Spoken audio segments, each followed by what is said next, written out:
अरे कि सोया मोरा आधा के कोरा आ घोड़ा पर चढ़ाइबा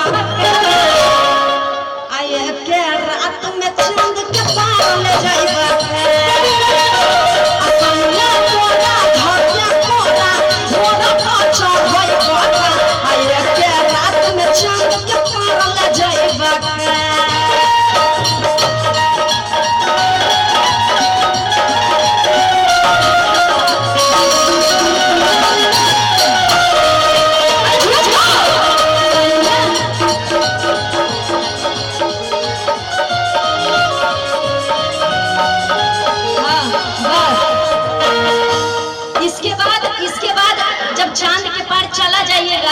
जब सुहाग रात का टाइम होगा तो लड़की कहेगी कि कथी के चटैया भतरा हो बिछावले बारो। सुहाग रात वाला गाना है जब चांद पहले प्यार किए, ठीक, उसके बाद चांद के पार ले गए, ठीक है, उसके बाद सुहाग रात का महफिल सजा। सुहाग रात तो सबको एक दिन करना है। अब साधु महात्मा बनिएगा तो उनका तो कोई दिक्कत नहीं है, शादी करना है तो सुहाग रात तो होगा। सुहाग रात का ही गाना है।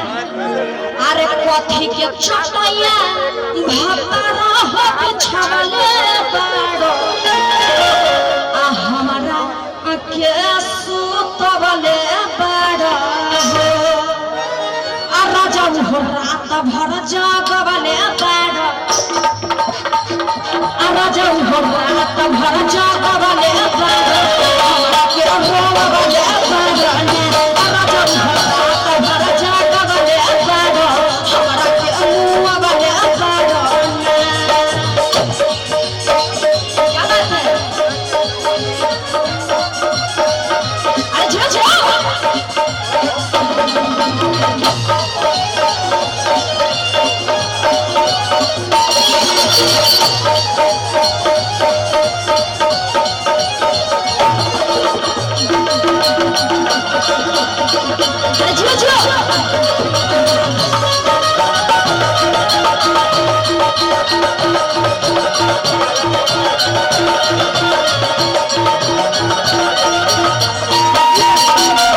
समझ लीजिए कि आपका सुहाग रात हो रहा है तो अपने पति को अगर ये गाना गा के कहिएगा, कैसे हम गा रहे हैं भाव दीजिएगा कि कथी के चटैया।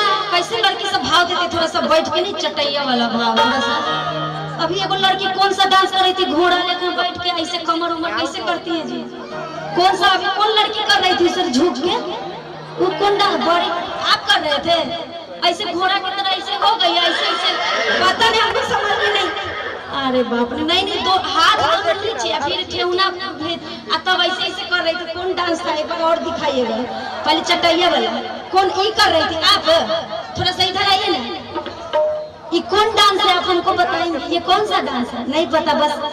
नहीं नहीं नहीं नहीं, ठेहुनिया ऐसे मार के और ऐसे नहीं, वायरल स्टेप है।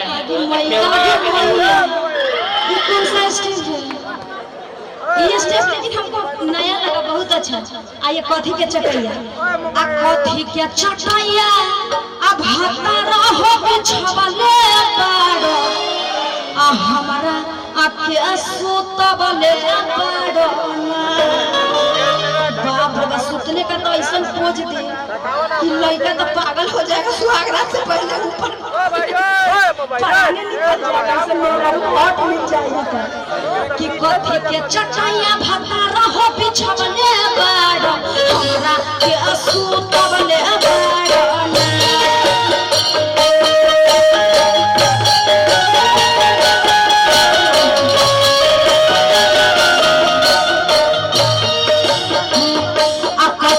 चटैया भतरा हो बिछावले बारो हमरा के सुतवले बारो।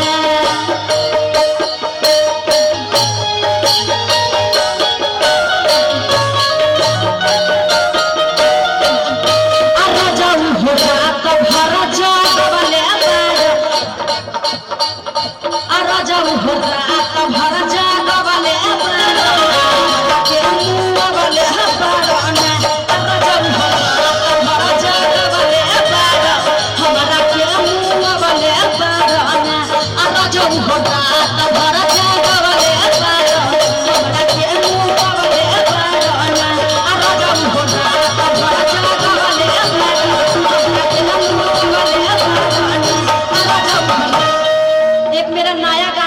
कि बेलना धोनी पहला रात में